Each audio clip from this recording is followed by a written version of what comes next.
Hello everyone, wishing you a wonderful day. Today, we're diving into a story that could change Deep's life forever. When a mysterious woman returns after 20 years and whispers in the dark, "My child, is it really you? Who is she? And what truth has been hidden all this time?" If you enjoy emotional stories full of secrets and suspense, don't forget to subscribe to the channel so you won't miss the next videos. After dinner, the small countryside house slowly sank back into its usual quiet. But for Deep, nothing about the night felt ordinary anymore. The bowls had already been washed and stacked beside the clay water jar. The last red glow in the cooking stove was fading, and the only sounds left were the endless crickets hidden somewhere in the bamboo grove behind the house. On most nights, this kind of silence was comforting. After a long day in the garden, after carrying vegetables to the market and hurrying back home before dark, Dieppe usually welcomed the stillness as if it were a soft blanket settling over her tired shoulders. But tonight, every time she tried to relax, her thoughts drifted back to the same image, the older woman standing in the yard that afternoon, staring at the land as though her entire life had once been buried there. Nee, meanwhile, seemed completely untouched by any of the strange tension the adults were carrying. The little girl stayed glued to Dieu's side from the moment dinner ended, talking non-stop in her sweet, innocent way. She pointed at the dark sky and asked where the moon had gone. She told Dieu which chicken always escaped the coop and which duck liked to wander near the bamboo fence. She laughed about how White, the dog, had once stolen a whole piece of pumpkin from the kitchen and hidden under the porch. Every time Nee laughed, Dieu tried to smile, but Dieppe kept noticing the same thing. The smile would only stay for a moment before something heavy returned to the older woman's eyes. It was as if every tiny bit of warmth only reminded her of a sorrow she had been carrying for far too long. When it was finally time for bed, Nee suddenly wrapped both hands around Dieu's wrist and refused to let go. "Grandma, sleep with me tonight," she said with complete seriousness. "If you sleep alone, you'll cry again." For a moment, nobody answered. Dieu lowered her head and looked at the child. Her lips trembled slightly, and then she lifted one hand and gently brushed Nee's hair away from her forehead. "All right," she whispered. "Grandma will stay with you for a little while." Standing a few steps away, Deep felt something tighten unexpectedly inside her chest. She could not explain it. Maybe it was because the scene in front of her looked strangely natural. Too natural. As if this woman who had only arrived a few hours ago somehow belonged inside the walls of this house.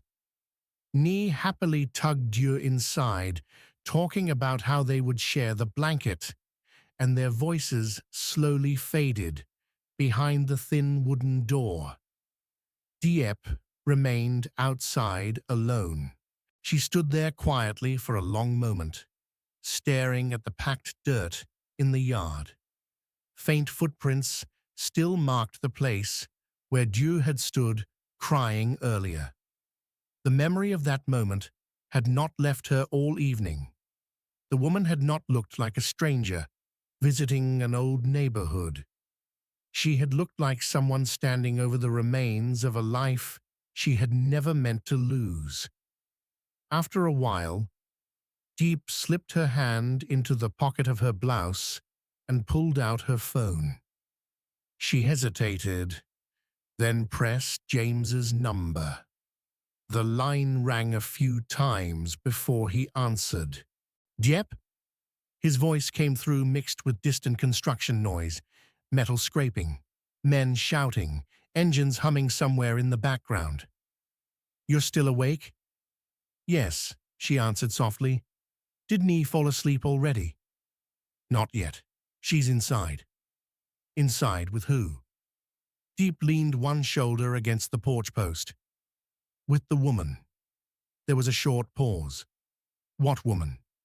She let out a slow breath. "A woman came here this afternoon. She said her family used to live on this land 20 years ago. She came back looking for her old house."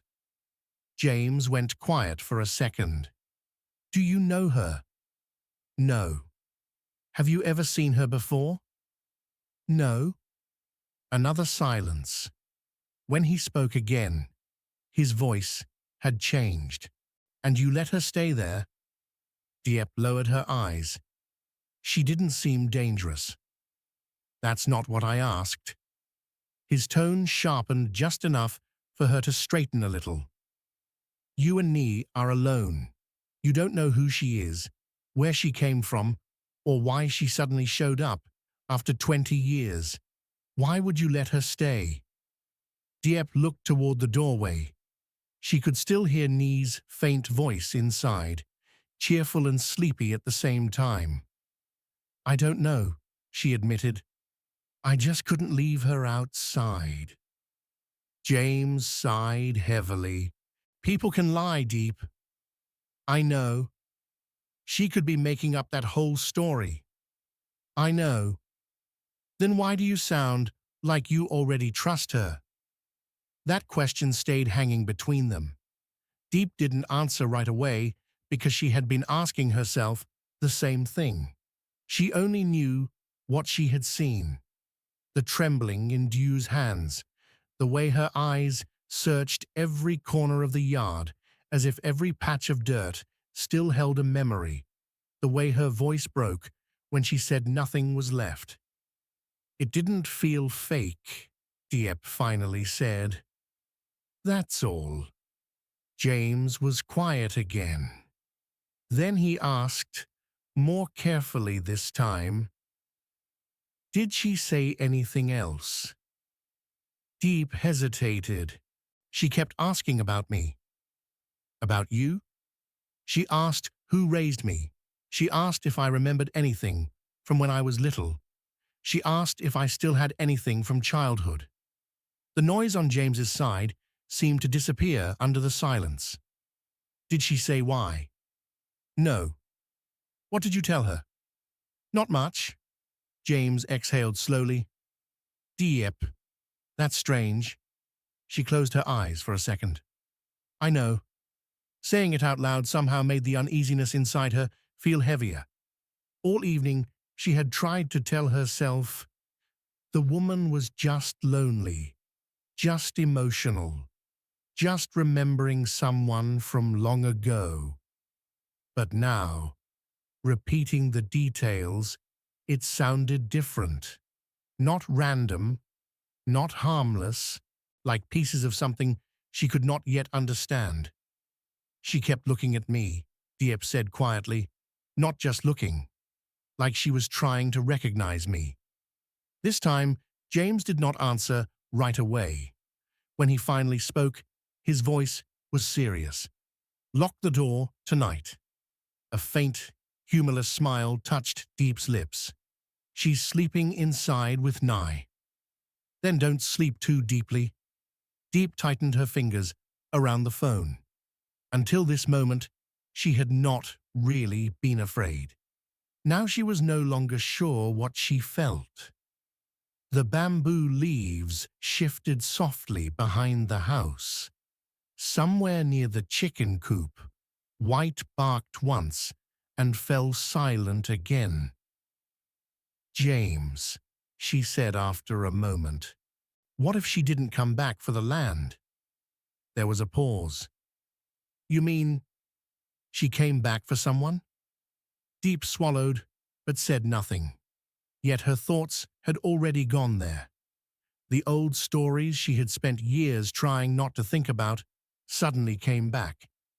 Neighbors lowering their voices when she passed by as a child. One person saying her parents had died, another saying her mother had left, someone else whispering that no one really knew the truth. She had asked questions when she was young, but every answer only made things more confusing. Eventually, she had stopped asking, because hoping for the truth hurt more than living without it. Deep, James's voice pulled her back. If anything feels wrong, call me immediately. Don't wait until morning. I'll come home tomorrow if I have to. Something softened in her chest at the sound of that. Okay, she whispered. Stay close to Nye. I will. And try to sleep. I'll try. The call ended, but Dieppe did not move. She stood there, holding the phone loosely at her side, while the night stretched quietly around her. Inside the house, Nye had finally stopped talking. Outside, another kind of silence had taken shape, slower and heavier than before. She lifted her eyes toward the yard. Dieu was sitting there, alone again. At some point, she must have slipped back outside after settling Nye. The older woman sat on the low wooden stool near the edge of the yard, both hands folded in her lap, facing the house. She was not looking around. She was not moving. She was simply staring at the small wooden home, as though trying to memorize every crack in the wall, every bamboo strip, every worn step leading to the porch. Deep watched her carefully, and for the first time that night, something cold moved through her chest. Not fear, not pity, something heavier than both. Because the longer she looked, the more certain she became of one thing. This woman had not returned only to remember the past.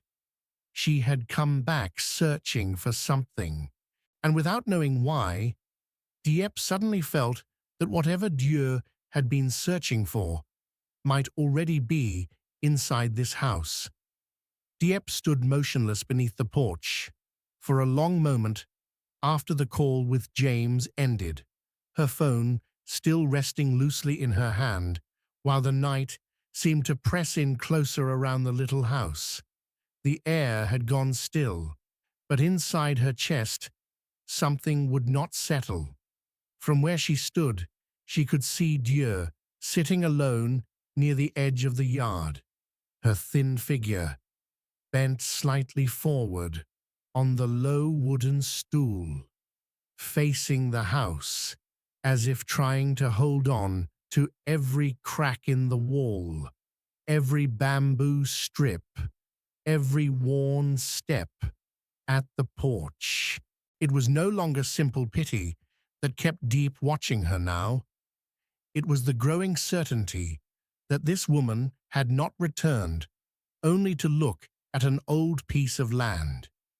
There was something unfinished in the way she stared, something desperate in the way her hands stayed clasped tightly together.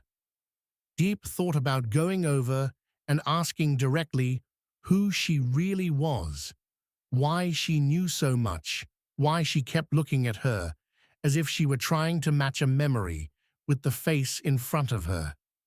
But every time Dieppe imagined asking, another feeling rose inside her. Fear, not of the woman herself, but of whatever answer might come. Inside the house, Nye had finally gone quiet. The faint rustling of the blanket had stopped, and even White had curled up near the chicken coop without another bark. Yet just as Dieppe was about to turn back inside, she noticed Dieu move. Slowly, carefully, the older woman reached down and pulled a small cloth bundle from the faded bag she had carried all day. Even from several steps away, Dieppe could tell it was old. The fabric had thinned with age, its edges softened by years of folding and unfolding. Dieu held it in both hands, the way people hold something fragile enough to break if touched too hard. Then she lowered her face over it. For a second, nothing happened. Then her shoulders began to tremble. The sound was so quiet that at first Dieppe thought she had imagined it, but then it came again, the unmistakable sound of someone trying not to cry. Dieppe froze. Without thinking, she stepped off the porch and moved closer, her bare feet silent on the packed dirt. She stopped just behind the shadow of the bamboo pole beside the yard. Dieu still had not noticed her. The older woman pressed the cloth to her chest and bent forward as if the weight of 20 years had finally become too heavy to carry. Then, in a voice so broken it was almost nothing more than breath, she whispered, "My child, is it really you?" Dieppe's whole body went cold. Her fingers tightened around the phone until it almost slipped from her hand. She stood there, not daring to move, her heartbeat suddenly loud enough to drown out the insects. She had heard the words, not clearly enough to understand everything, but clearly enough to know she had not imagined them. Dieu lifted one trembling hand and wiped at her face, then looked down again at the old cloth. Drawn by something she could not control, Dieppe took one more careful step forward. In that moment, the cloth shifted in Dieu's hands, and for the briefest second, Dieppe saw a faded, embroidered flower near one corner. Something sharp flickered through her memory, not a full memory, not even an image, just the strange sensation of having seen that pattern before, long ago, somewhere buried so deep she could not reach it. Her breath caught. The bamboo leaves above them rustled softly. Dieu must have heard it because she suddenly turned. The movement was so sudden that both women froze the moment their eyes met. For a second, neither of them spoke. Dieu's face had gone pale. Her eyes widened with shock, and her hand instinctively closed over the cloth as if hiding it. Dieppe felt her throat tighten. "Why are you out here?" she asked at last. Though her voice sounded unfamiliar even to herself. Dieu stared at her for a heartbeat too long before trying to steady herself. I couldn't sleep," she said, quickly wiping her cheeks. The air inside felt heavy. Dieppe's gaze dropped briefly to the cloth, still clutched in the woman's hands. "What is that?" Dieu looked down as if she had forgotten she was holding it. For a second, panic flashed across her face. "Nothing," she said too quickly, "just an old cloth." The answer only made the uneasiness inside Dieppe sharper. She took another step closer. "I heard you talking." Dieu's lips parted, but no sound came out. "You said something." The older woman lowered her head. Her fingers trembled around the faded fabric. "I was talking to myself," she whispered.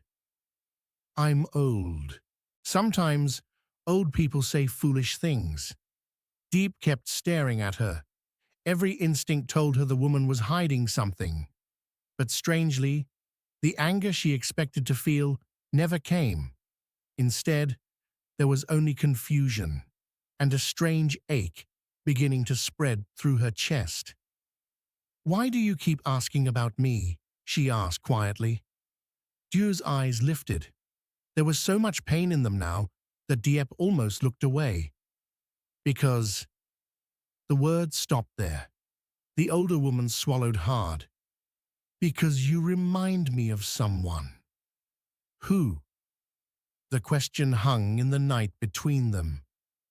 Dieu opened her mouth, closed it, opened it again. For one terrible moment, Dieppe thought the truth was finally about to come out. But then, a soft, sleepy voice drifted from inside the house. Mom? Nye. Both women turned at once. The little girl was standing barefoot in the doorway, rubbing one eye with the back of her hand. Mom, where are you? Dieppe instinctively stepped back. I'm here, she called, then turned once more toward Dieu. The older woman had already lowered her face again, pressing the cloth against her lap, as though hiding behind it. Dieppe stood there for another second, waiting, hoping, almost demanding without words that the woman would finally say whatever had been trapped in her throat all evening. But nothing came, only silence. Dieppe walked back toward the porch and lifted Knee into her arms. The little girl wrapped both arms around her neck immediately, half asleep. Grandma was gone, Knee mumbled. I thought she left. Dieppe glanced over the child's shoulder. Dieu was still sitting there, smaller somehow than before, like someone who had come right to the edge of a cliff and then stepped back. No, Dieppe said softly, though she was no longer sure who she was answering. She's still here. Inside the house, Dieppe laid Knee back down and pulled the blanket over her, but she did not lie down. She sat beside the thin mattress, staring at the doorway, while her mind replayed every second in the yard. The trembling shoulders, the faded cloth, that whisper. My child, is it really you? She tried to tell herself. She must have misunderstood, that it was only the rambling grief of a woman who had returned to a place full of ghosts. But the harder she tried to dismiss it, the more impossible it felt. Outside, the insects went on singing exactly as they had every other night. The bamboo leaves shifted. Somewhere far away, a dog barked once. Yet inside the little wooden house, nothing felt the same anymore. For the first time in years, Dieppe felt the locked door inside her childhood beginning to shake. And though she still did not know who Dieu really was, one thing had already changed forever. She no longer believed the woman's arrival was an accident. After dinner, silence returns to Dieppe's small countryside home, but her mind refuses to rest. A mysterious woman, Dieu, who claims her family once lived on Dieppe's land, stays the night. Knee's innocent affection draws Dieu closer, while Dieppe calls James and tells him about the stranger. James warns her to be careful, but Dieppe cannot shake the feeling that Dieu means no harm. Later, unable to sleep, Dieppe finds Dieu alone in the yard, clutching an old cloth and quietly crying. Hidden in the darkness, Dieppe hears a trembling whisper. My child, is it really you? Shocked and confused, she confronts Dieu, but the woman hides the truth. As Nye wakes and calls for her mother, the moment breaks, leaving Dieppe haunted by unanswered questions and the growing fear that this unexpected visitor may be tied to her past.